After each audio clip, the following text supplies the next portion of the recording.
Hello everyone, welcome back to my channel.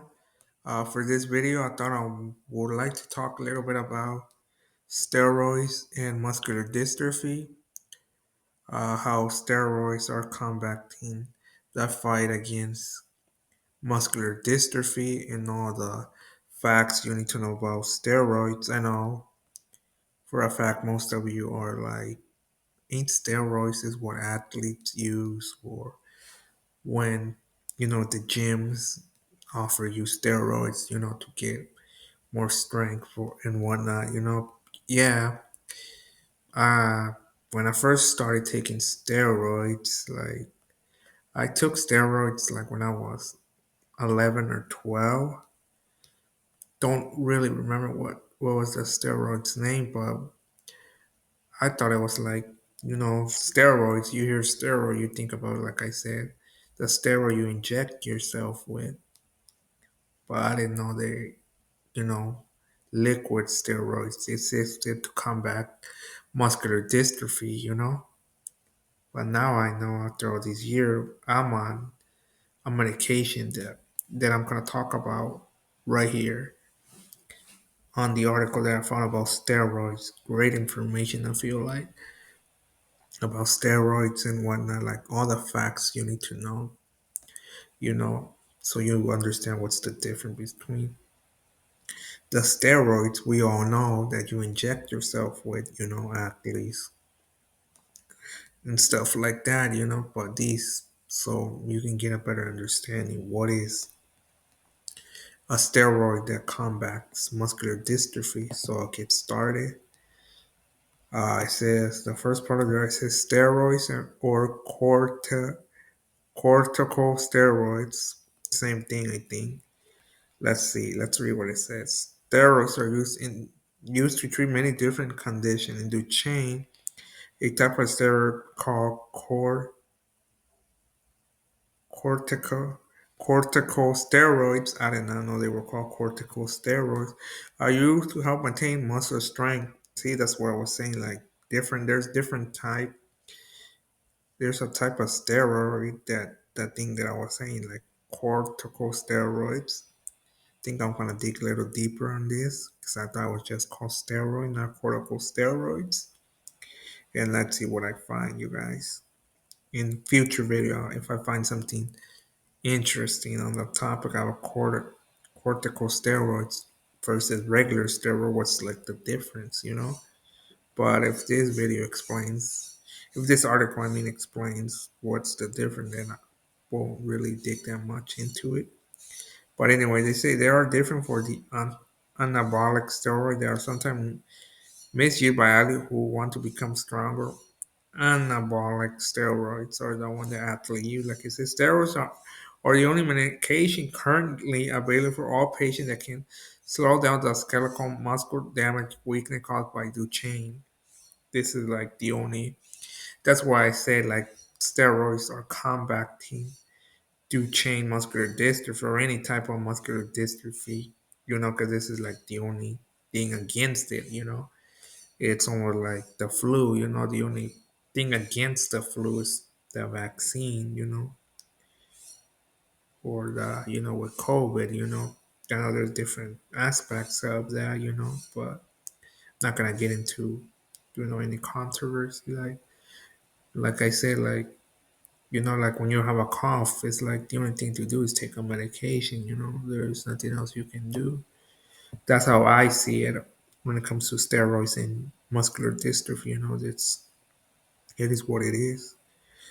That's like the only thing that's out there right now. I mean, they're making more medication as I'm talking right now, but there's nothing that has really come out that will be a game changer for people with muscular dystrophy. I mean, like change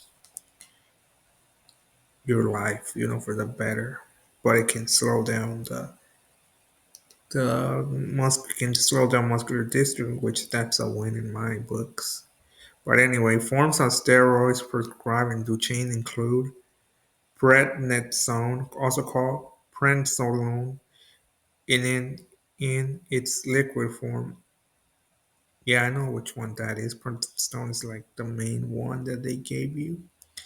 I feel like that's where you start out off with that steroid. Then the Flasacort, also called Inflasa, Calacort, etc. There's other name.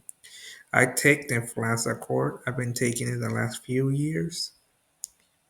I mean, then we have a new steroid called Agamari Vamorlone. I think that's how you call it. I mean, this is what it says. Steroids may help your heart and lungs as well as reduce the chance of curb spine scoliosis.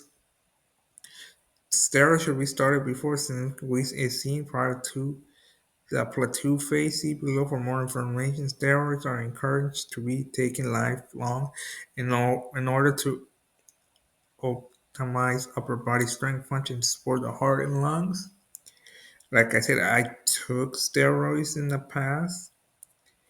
It was so I could still keep walking.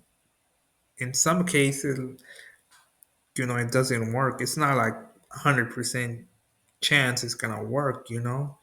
Everybody's different. Some don't have side effects when they take steroids. Some do. It's like everyone's different. Everybody is takes, reacts differently to different medication and whatnot. But anyway, so me, like I was saying, I took steroids when I was 11 or 10, around that age. It didn't really help. That steroid didn't really help, but it just made me gain weight since that's one of the side effects. But I found a trick that helps with not to get that side effect, which is gaining weight. Having healthier diet really play is a game changer. If you take steroids and you basically have somewhat of a healthy diet, you don't have to really worry about that. But the next part is the important steroid facts to remember. Be sure to tell all your healthcare providers that you're taking steroids, corticosteroids. This is especially important if you are having surgery, have an infection, or have an injury. I did not know that. Second, most neurologists recommend that people with the chin begin steroid for the plateau phase generally around 4 or 5 years of age. I mean, depends on the neurologist, I feel. Like it says most recommend, not everyone. So schedule regular visits with your neuromuscular specialist, NMS, to manage your steroid. Your NMS should explain the risk and benefit of steroid, screen for side effects at each visit. Yes, that's what I do. I regularly go to see my neurologist, and he asks me questions about the steroids or whatnot. Then four, don't stop taking steroids until you and your NMS has tried to manage the side effects. Potential remedy may include changing to a different steroid, adjusting the dose, changing the schedule, renaming rename of the steroids. Yes, talk to your doctor before you decide to stop taking steroids. Steroids is like a very, we can call it delicate medication. Like all medication are delicate, but I feel like steroids, little bit more. So always contact your doctor. You know, maybe there's something you probably don't have to stop those steroids. There's something you can do, like adjust the dose, changing the schedule, or anything, or possibly stop there for good. You never know. Don't stop taking steroids only on your own. This puts you at risk for our regional crisis. I don't know what that is. But after this video, I'm gonna, have to talk about what is adrenal crisis and how to detect it for all my Duchenne muscular dystrophy community that you know might be dealing with this at some point. Hopefully not. I hope not. But if they do, they have the right information how to handle this, or their caregivers see the signs. Then six, if there is an increased stress on bodies such as severe illness, surgery, stress dose of steroids needed. Discuss potential situation when you may need a steroid dose of stress dose of steroid with your NMS. I didn't know they can give you a steroid dose when you, like it says, under stress. Next part is recommended care. The information on this page represents the recommended standard of care with the chain muscular dystrophy. Most of the care recommended also apply to Becker chain. Becker muscular dystrophy, but at older age, not all people with the chain are male, but there are care recommendation apply to both males and female with the chain. You don't understand all these medical terms and concepts, ask your health provider. Take notes and ask questions during your clinical visits. Like when I do these videos, like I know most of these concepts and medical terms, obviously, because I live with muscular dystrophy. You get talking what about knowledge. Not saying I'm a doctor, stuff like that. You know what I mean? It's not like, oh, I know how much dose to apply and stuff like. No, I know most of the concepts. But I'm not saying I'm a genius at the medical. It's like one, I'm not a doctor. I just go what I have learned in these past 25 years, or what I've experienced in 25 years of living with muscular dystrophy. But it's always good to write down your questions, or like me, I don't write them down because obviously I know what I'm gonna ask and stuff.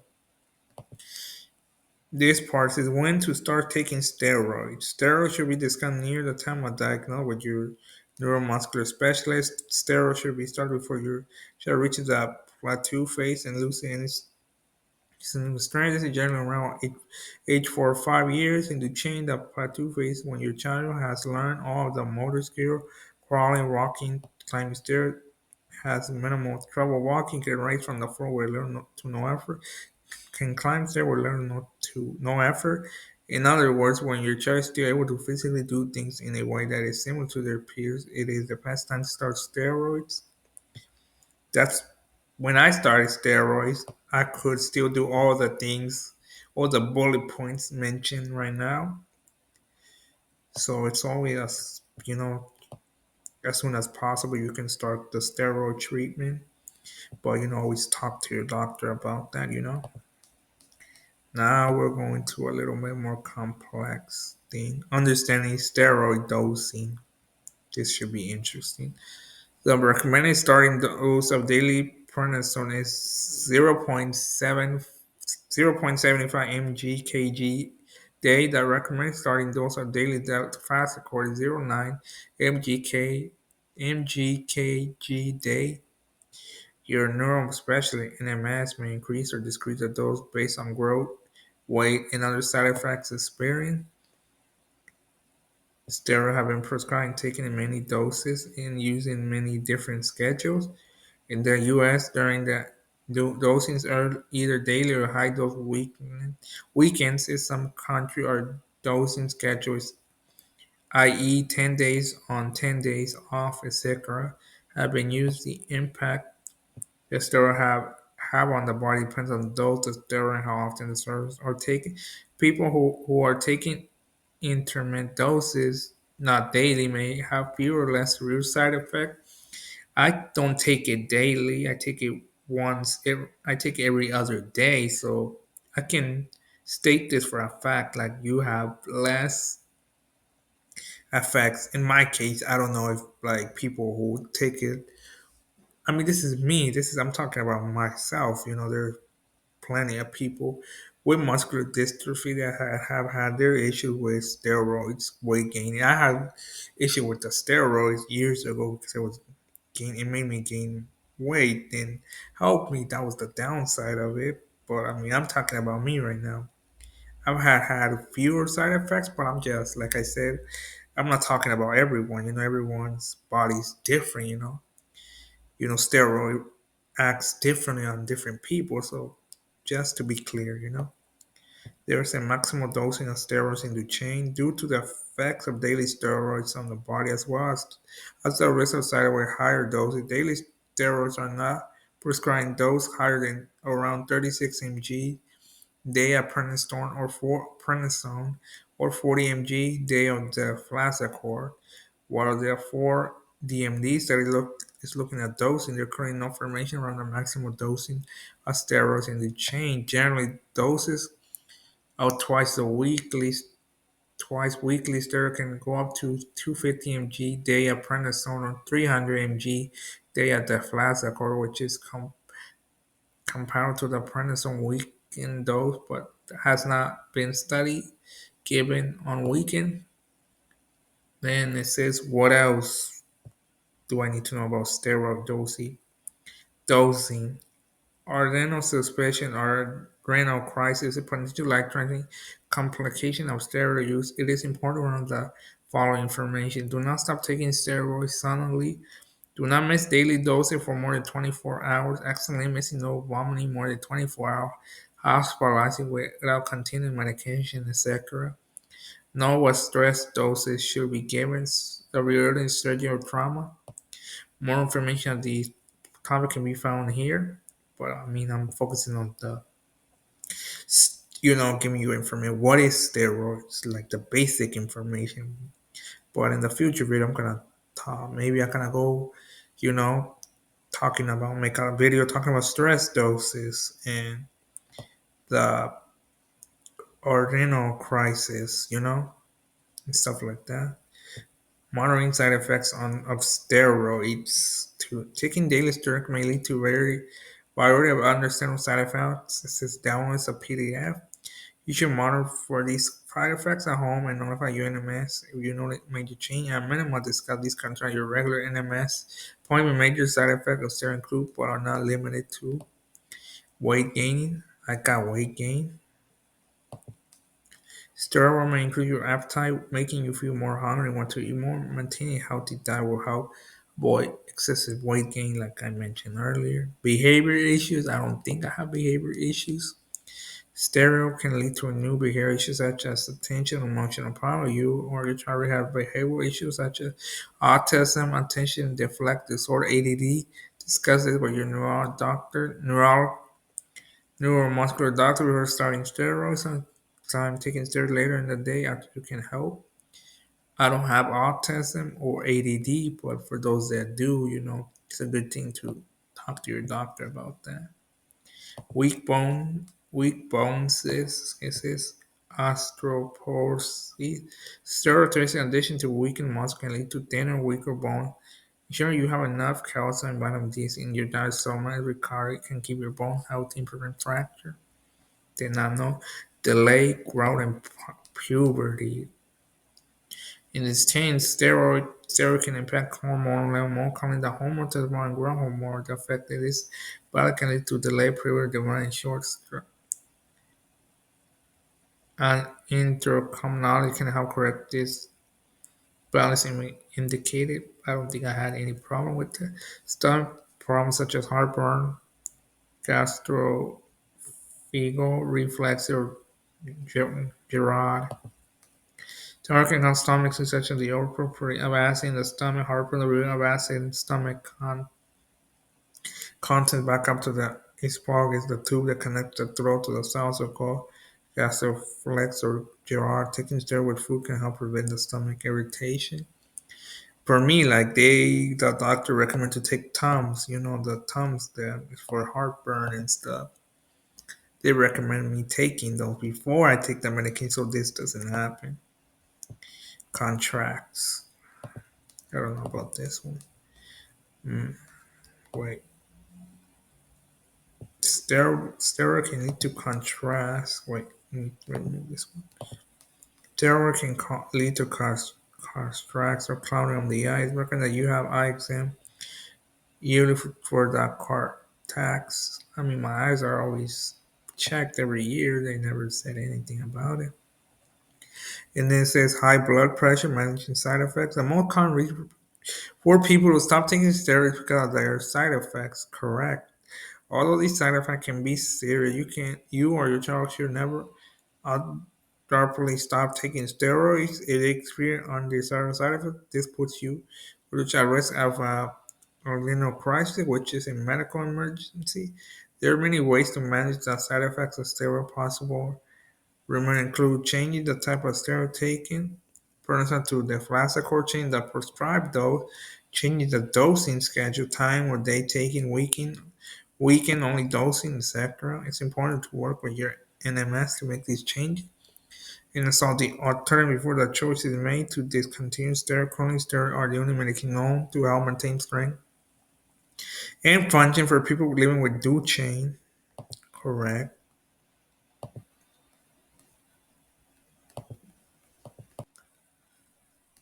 It also says discontinuing steroids in the next part. If you do make the decision to start taking steroids, it's important that you do so under the supervision of a medical provider, preferably a prescribed medical provider who can advise a slow taper or reduction of dosing. We recommend the following control corticosteroid therapy withdrawal guideline outlined in the it's a PDF on an inner crisis. Serious situation are raised when steroids suddenly discontinued dose or missed for more than 24 hours. Stress dose and again when indicated. If suddenly stop taking steroids for a reason, your body can be thrown into a dangerous hormone imbalance.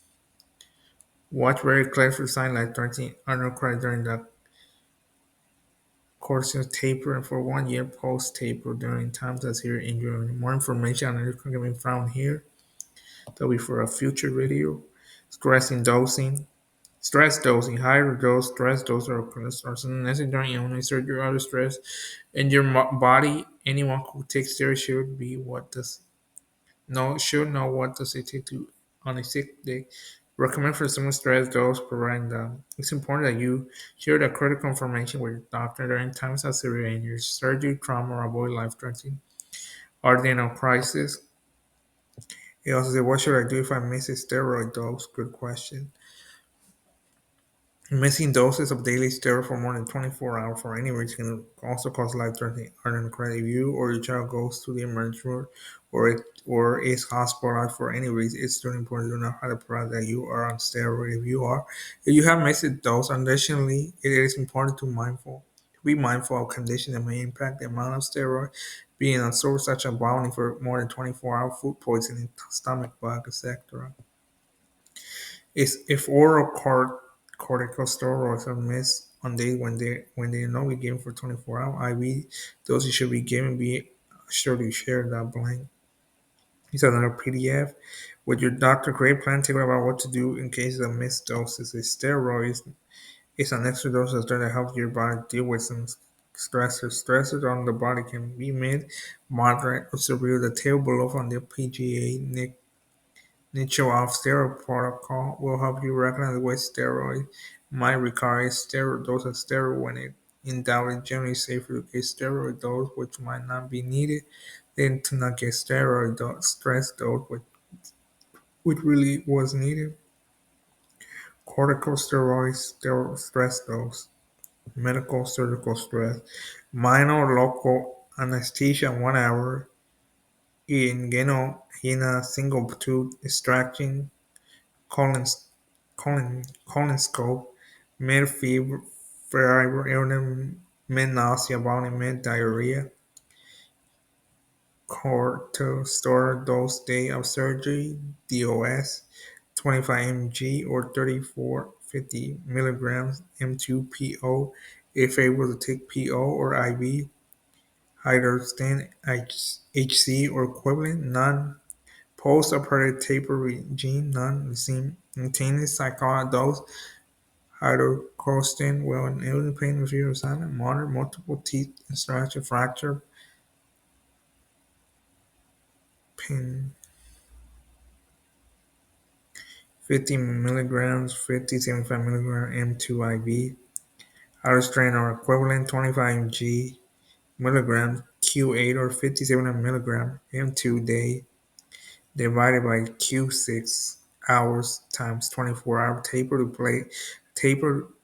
baseline over 1 2 days major septic shock, multiple trauma, fracture, severe burns, severe symptom, major cerebral pancreas, or orthopedic surgery, including open reduction, spinal function, 100 mg to 100 milligrams or 100 milligrams M2 dose IV hydrocortisone equivalent 50 milligrams IV Q8 or 100 milligrams M2. They divided Q6 hours of 24 minus 48 hours. Taper to baseline over 1 3 days. Continue stress dose if the physical stress, fever, pain continue. What should I do if I suspect an adenocrisis or adenocrisis? Always go to the emergency room. You suspect an adenocrisis. This is life-threatening condition. It is important to know the risk factors, symptoms of life-threatening adenocrisis. Keep the PJ steroid protocol download available to you in your medical provider in case of medical emergency or admission. Alert your neuromuscular team in the event of a medical or admission to help ensure that you or your child comprehensive care continue. And also the risk for an enterprise is down on the PJ protocol. I'll take a look at that. I'll make a video talking about that. Choosing a steroid drug dose and regime. Consideration decision making. It says what are the current steroids approved by the FDA that may be prescribed for the treatment of the chain? Prednisone. Oh, I already mentioned these, earlier, so don't need to. What should I do when I start store the game for my child, or if I'm considering switching from one steroid drug to another? These decisions require an in-depth conversation between you and your neuromuscular team. Dr. Katie Matthew developed a summary snapshot steroid using the chain that may act a helpful introduction to steroid option and sort of factor in consideration. I'll probably look at that stuff too.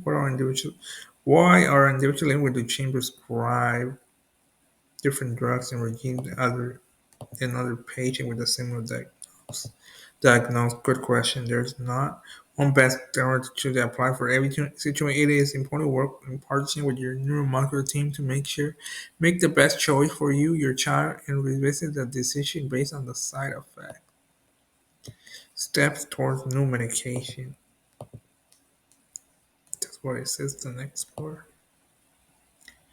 You will be asked to complete an enrollment or start form which is specific to the brand drug manufacturer where you will consider providing information such as their demographic, insurance, etc. That's how I did when influenza the pharmacy is a credo.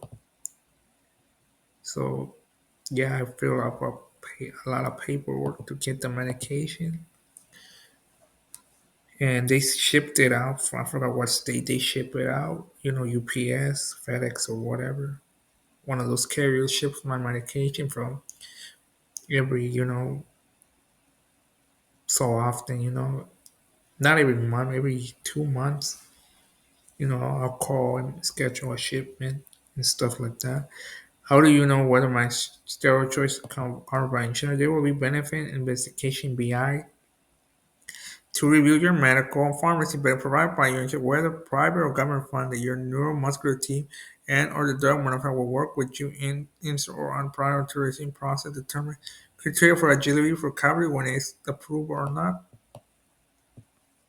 Can I receive specialty medication through my pharmacy? Typically, medication are expressed through that immunotherapy, which is licensed and or sent to the expense specific drug. Medication will typically need to be mailed to you from one or more locations. You will not typically be able to pick up at a physical location. Yeah. Something about steroids, like you don't go to your like pharmacy, like my pharmacy where I get most of my money. It's Rite Aid. I'm Team Rite Aid. If we make it like that, some go to Rite Aid, some go to Target, some go to CVS. What other pharmacy am I missing? Walgreens. I think Bonds has pharmacy. I think I saw last time that I went to a Bond store. I saw something about you know medication. You go to Kaiser to get your medication or whatever pharmacy. Here's a little bit different. You have to call to a specific pharmacy. Might not be located in your state, but you still, they assign you to a pharmacy. If you don't like that pharmacy, I think you can talk to your insurance about what options do you have for a different pharmacy and so on. Star just mentioned that. I heard it says the next part is brand versus generic drugs. Good question. I heard influenza lost patient exclusively. What does this mean and why is it happening? Let's see what my medication did. The patient inclusive period for the brand medication influenza recently expired. This means other company can make a generic version of the medication influenza or the FDA determined the amount of time a person will receive exclusivity, which expired on February 9, 2024. I don't know, wonder I'm getting the generic version. How are generic medication different from brand medication? Good question. I never understood what's the difference. Generic and brand medication have the same active ingredient but are made by different companies, maybe have different inherent or inactive ingredients. Oh, makes sense. I was like, what's the difference? Is it safe to switch from a brand medication to a generic? Yes, it's safe to switch. Manufacturers have performed extensive testing prior to the FDA that generic drugs show theoretical equivalent, meaning it has equal effect and no different when substituted for the brand. Yeah, that's another question I was gonna say. Does generic medication work the same as a brand? Yes, it has the same medication, the same amount, so it will have the same effect on your body. Good to know. Will the generic medication look the same? No, it does not look the same. I mean, I've seen the bottle. Come on, the influenza quart comes in a glass bottle. I call it bottle, a small glass bottle. So I mean, it looks way different than when I started it. Generic influenza quart may look different because it may be made by a different company. The tablets may be a different color shade. The look may have a different flavor, color, bottle. I mean, for me, it's only the bottle, the flavor, the color. I don't even pay attention to the color to be honest. Honestly, I do not pay attention to that damn color. Flavor, no, because it tastes horrible. When you take the flask or you take it with either, except grape juice, you have to take it with juice and put the medication on the juice, inside the juice, which is not enjoyable. Or you can put it on your food, but I'm not gonna mess my food up to taste. Who wants to do that? So I mean, it depends how you see it, guys. I prefer to take it on juice, even though if it tastes horrible, well, I'm not gonna screw my, I'm not gonna mess up my food. It's gonna take the appetite away. Tasting like medication. I didn't know they had tablets, but for me, it's like harder to swallow pills, so I had to take the liquid version. And they said, how do you switch to generic deflazacort? You will need to discuss this change with your neuromuscular team. Making a decision to switch to generic deflazacort, a neuromuscular provider will need to write in new and have it sent to your pharmacy. It is possible that specialty pharmacy will still be required for medication distribution. Yes, I need to talk about specialty pharmacy. I don't know what's the difference with a Rite Aid, a Walgreens, what else? What am I missing? A CVS and so on. That'll be a good video talking about the difference between the regular pharmacy we all go to the specialized pharmacy, like a Credo that's my pharmacy. Can we choose to stay on influenza and not switch to generic? At this time, PTC therapy will continue to provide the brand drug influenza. You are not. If you and your team decide remaining on influenza the best for you and your child, they would include this plans as right draw code on the prescription, so it may not be suitable. Subtype. Oh, shit. My bad. I lost word on that. Subtitle for generic. Will major coverage of the Flasacor change when generic Flasacor becomes available? This is what it says. This will depend on your individual insurance plan. Insurance may record the brand or generic. Typically, insurance coverage might get improved when generic becomes available. Insurance may also cover generic Flasacor if they have not previously covered brand and flaws. Insurance can make your change the medication The decision to switch medication is between you and your provider. However, your insurance may choose not to cover a brand influenza or may increase the cost sharing. And they say, well, my cost responsibly change. You to genetic for you may not have the same access to the manufacturer copay assistance program. This may not be necessary if insurance covering the Medicare or cost clearance is lower. What is the best person to talk to this about my concerns? Let's see what it says. You're a neuromuscular provider, of course, of course. Well, guys, that's it for this video. I hope you guys learned a lot about steroids and muscular dystrophy. How are they connected and stuff like that? I'm gonna do some research on some of the things, some of the terms we talked about that I talked about in this video, so I can give you a better understanding. I like for my video, like the purpose is like educating people. Giving them the facts, straight up facts. About how muscular dystrophy works, not just like the physical aspect, the disability, the social aspect, but every topic that I feel like is important to talk about, you know, and stuff like that. I'll probably do some videos like maybe repeating. It'll sound like I'm repeating the same thing, but it's not like I'll probably if I find an article with the same topic I have discussed in the past, then I'll probably do it, but it has to be an article that shows new things. I'm not gonna do the same thing over and over, same topic, but more detail. Maybe there's an article that has more detail on steroids. Then I just found this one, but it seemed like it did have enough information, for all my subscribers and future subscribers watching this video. But anyway, that's it for this video. Thank you for watching. Don't forget to like, comment, subscribe, and hit that notification button. Until next time. I can feel the blood creeping up from the heathens. Got will, got fight, got pride.